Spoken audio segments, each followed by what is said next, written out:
Me llamo doctora Carmen Salgado. Llevo 8 años trabajando en urgencias y pensé que ya lo había visto todo. Sobredosis, accidentes de tráfico, casos de violencia doméstica, infartos, lo que quieras imaginar.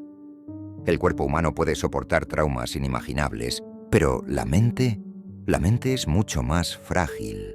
Sin embargo, lo que ocurrió durante mi turno aquella noche de octubre todavía me quita el sueño. Y no sé si algún día llegaré a entenderlo. Trabajo en el Hospital General de la Esperanza, un centro de tamaño medio en lo que solía ser una tranquila zona residencial. No es el servicio de urgencias más concurrido, pero tenemos lo nuestro, sobre todo los fines de semana. Yo siempre he preferido el turno nocturno, de 11 de la noche a 7 de la mañana. La calma extraña del hospital de madrugada tiene algo que me resulta casi reconfortante. Aquella noche empezó como cualquier otra. Llegué, me serví un café horrible de la sala de descanso y charlé unos minutos con el doctor Ramírez, que terminaba su turno. Todo normal. Una anciana con ansiedad, un adolescente con un corte en la mano. Rutina. Pero a las 2:30 de la madrugada entró una ambulancia. Un hombre de 34 años, encontrado inconsciente en su piso por un vecino que escuchó gritos. Estaba estable, respiraba, su corazón latía bien, pero no respondía a nada. No tenía heridas, no había señales de drogas, nada. Simplemente estaba vacío. Lo tumbamos en la camilla y lo primero que me llamó la atención fueron sus ojos, abiertos, fijos en el techo, sin parpadear. Tenía un aspecto normal, pero su expresión estaba completamente ausente. Y entonces lo noté. Un olor a tierra húmeda, como la de un jardín después de llover. No tenía sentido. Lo habían recogido en su casa y su ropa estaba limpia. Le ordené pruebas completas, análisis, escáner cerebral, todo. Todo salió normal. Era en teoría un hombre sano. Pero seguía allí, inmóvil, mirando hacia la nada. Alrededor de las 4:15, una de mis enfermeras, Julia, vino a buscarme con el rostro pálido. «Doctora, tiene que ver esto». La seguí hasta el box donde estaba el paciente, y de inmediato lo sentí. El aire estaba helado, como dentro de una cámara frigorífica. Mi propio aliento casi se hacía visible. El olor a tierra era más intenso. Me acerqué y vi que sus labios se movían, muy despacio, sin emitir sonido. Me incliné y con la ayuda de una linterna logré leer lo que repetía una y otra vez. 3 palabras, siempre las mismas. Están subiendo, están subiendo, están subiendo. De pronto, sus ojos, que hasta entonces miraban el techo, se giraron lentamente hacia mí. No movió la cabeza, solo los ojos, y lo que vi en ellos me heló la sangre. Estaban conscientes, aterrados, suplicando auxilio. El olor a tierra se volvió insoportable, y entonces lo escuché. Un arañazo. Venía de debajo de la cama, o quizá del suelo. Era un rascar lento, como uñas en madera. Miré, pero no había nada. El paciente empezó a repetir las palabras con un susurro audible. «Están subiendo, están subiendo». Retrocedí de golpe, tirando la silla al suelo. Todo mi instinto me gritaba que saliera de allí. Llamé a seguridad y al jefe de guardia, pero cuando regresamos juntos, el paciente estaba normal, dormía plácidamente, respiraba tranquilo, el frío había desaparecido. Cuando despertó más tarde, recordábase haberse acostado en su casa, nada más. Se llamaba Javier Muñoz. Le dimos el alta a la mañana siguiente. Un mes después leí en el periódico local: Javier Muñoz, 34 años, fallecido repentinamente en su cama, sin causa conocida. Desde aquella noche, evito pasar por ese box cuando hago mis rondas. porque tengo miedo de escuchar de nuevo ese rascar bajo el suelo.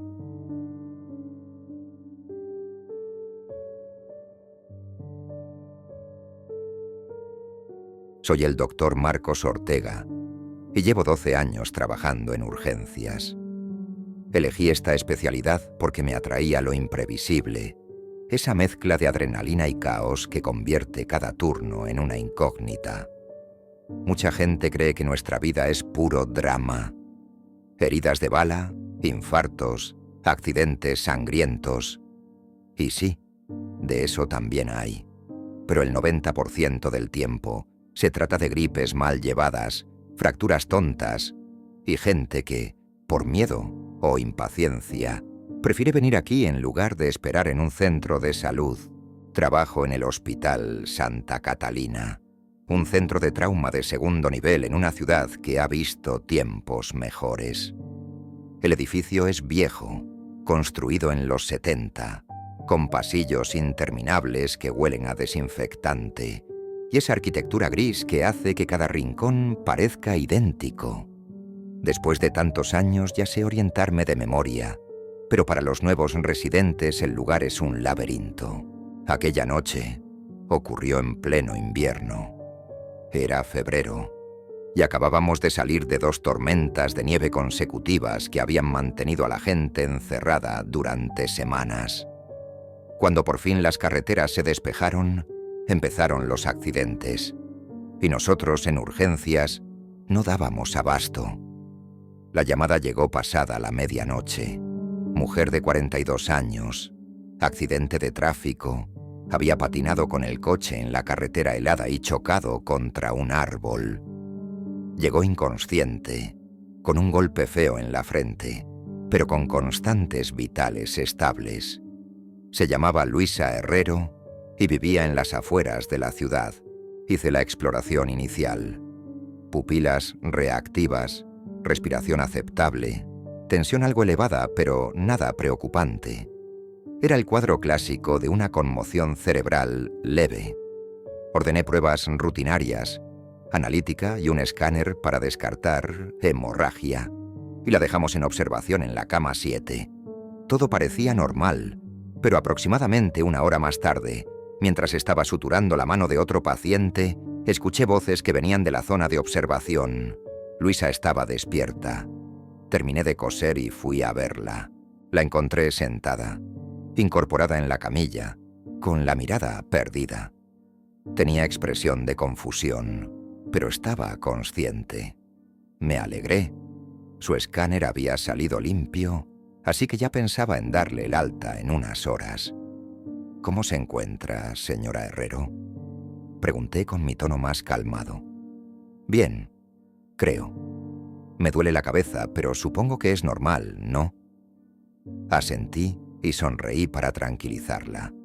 Hasta ahí, nada extraño. Pero entonces se quedó en silencio unos segundos y añadió algo que me heló la sangre.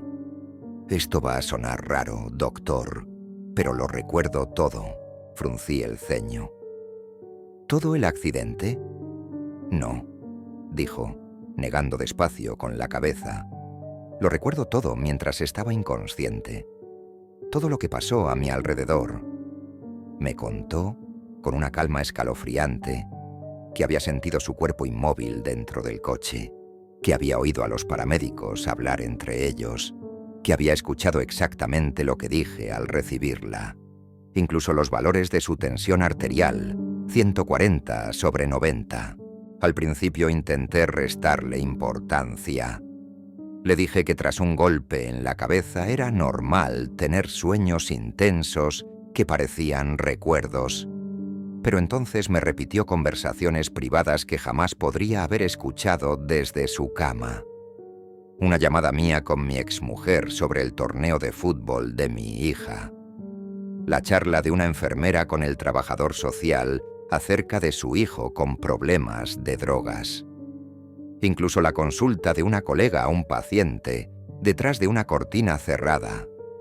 Todo con detalles precisos. Yo ya no podía mantener la sonrisa profesional. Ella lo notó y bajó la voz hasta un susurro. Escuché más cosas, doctor, cosas que tal vez no debería haber oído. Y fue entonces cuando me describió a mi hija Emma. Cabello castaño, 2 coletas, el vestido amarillo con flores que tanto le gustaba, muerta en un accidente 4 años atrás. Nadie en el hospital lo sabía. Nadie. Estaba a su lado mientras me examinaba, dijo Luisa mirándome a los ojos. Me pidió que le dijera que está bien, que deje de culparse, que el accidente no fue su culpa. Sentí que me faltaba el aire. Salí del box con las manos temblorosas y tuve que encerrarme unos minutos en la sala de descanso. Cuando regresé, Luisa estaba tranquila, esperando el alta, como si nada hubiera pasado. A la mañana siguiente intenté buscarla. Revisé su dirección, sus datos, hasta redes sociales. Nada. Era como si nunca hubiera existido. Hoy sigo sin saber quién era realmente. Pero aquella mujer, de algún modo, me dio el único mensaje que necesitaba escuchar. Y aunque la lógica médica me obliga a dudar, hay noches en las que me descubro deseando volver a verla, solo para preguntar cómo pudo saber todo eso.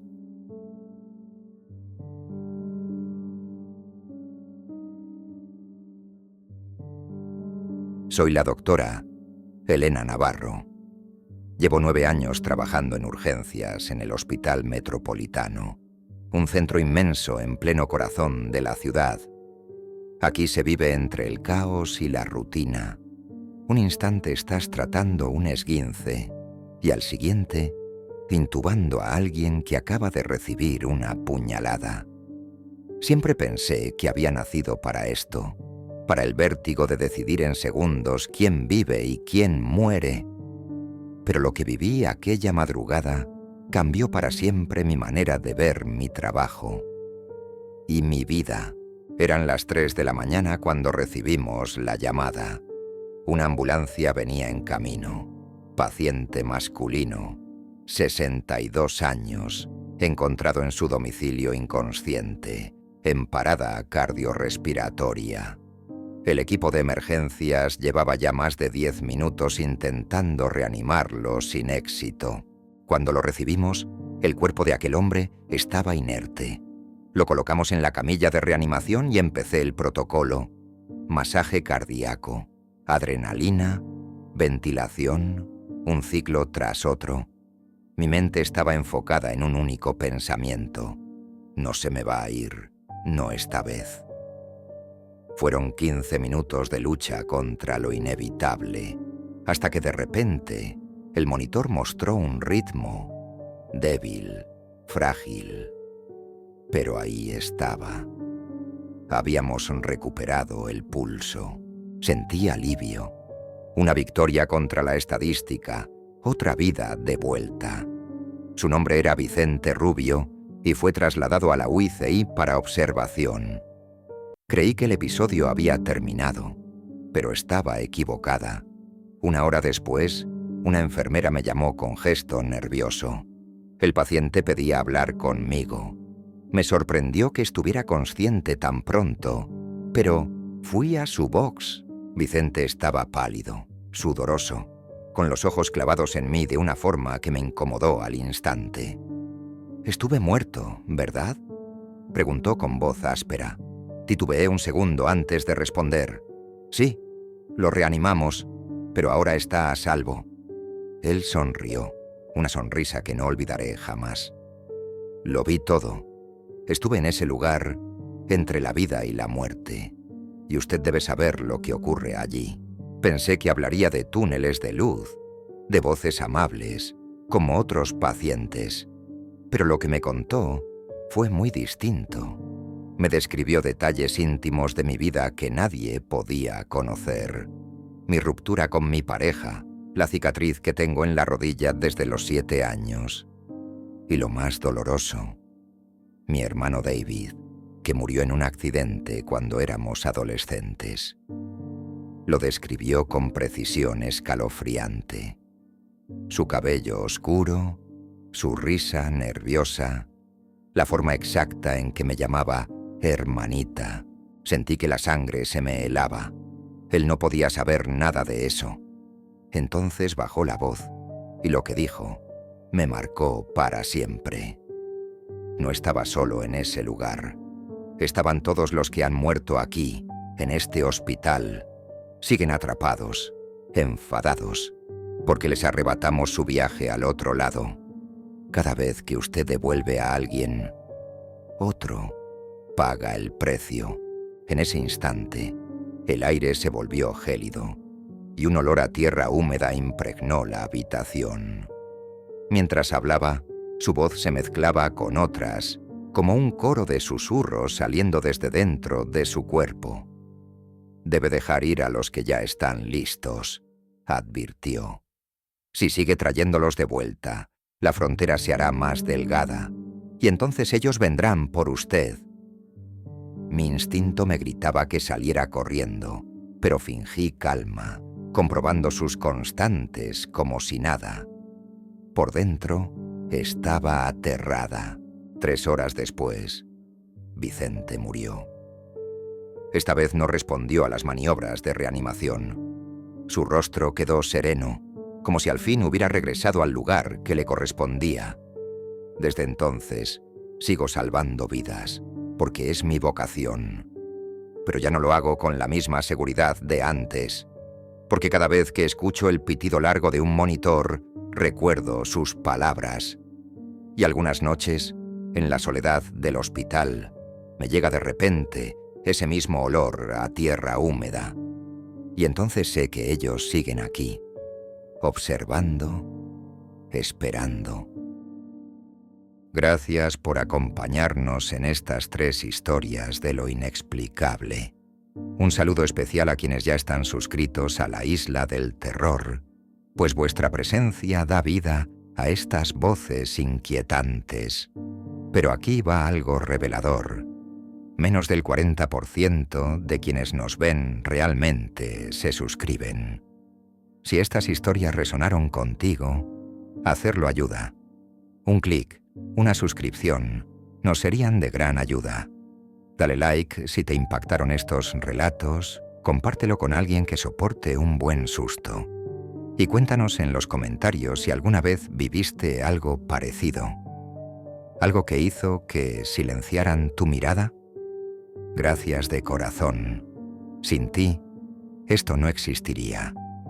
Nos encontramos en la próxima historia, si te atreves